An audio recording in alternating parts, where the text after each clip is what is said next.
ট্যুরে আমরা গিয়েছিলাম হচ্ছে শ্রীমঙ্গলে। তো সকাল 6টার ট্রেনে ঘুম থেকে উঠে খুব কষ্ট করে যেতে হয়েছে।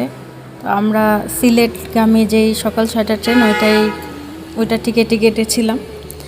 তো মানে আশেপাশের ভিউটা এত সুন্দর, সকালবেলার মানে ওইরকম রোদও নাই, অ্যান্ড নতুন দিনের নতুন সূর্যের যেই আলো ওইটার মধ্যে মানে আশেপাশের যেই সবুজ ভিউ, এটা দেখতে দেখতেই আসলে মনটা অনেক প্রশান্ত হয়ে গেছে। ছোট ছোট টিলা এইসব দেখতে দেখতেই পৌঁছে গেছিলাম হচ্ছে শ্রীমঙ্গলে। এইটা হচ্ছে ট্রেনটা আর কি আমাদেরকে ছেড়ে চলে গেছিলো, এটার একটা ভিডিও শুট নিয়েছি। এরপরে শ্রীমঙ্গল স্টেশনে আমরা দাঁড়িয়ে দাঁড়িয়ে কতক্ষণ ছবি তুললাম, এবং স্টেশনের ভিউটাও খুব সুন্দর ছিল।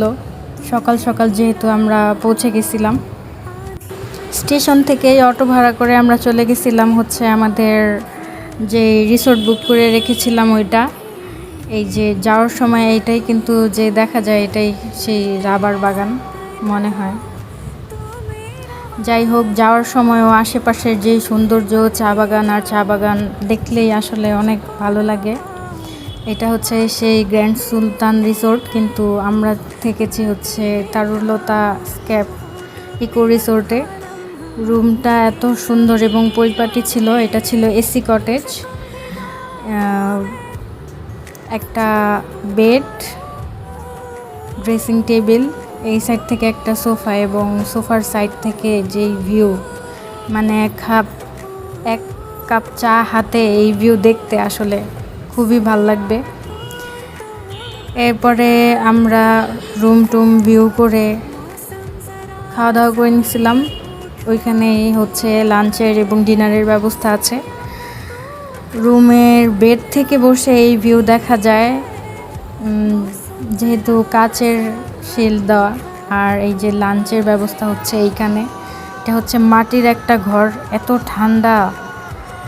এরপরে আমরা বসে বসে অনেকক্ষণ আড্ডা দিয়েছি। এটা হচ্ছে একটা মাচার মতো করা, এখান থেকেও আশেপাশের ভিউ সুন্দর।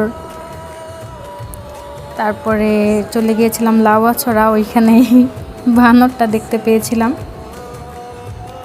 আসলেই খুব মানে সবুজে ঘেরা, খুবই সুন্দর।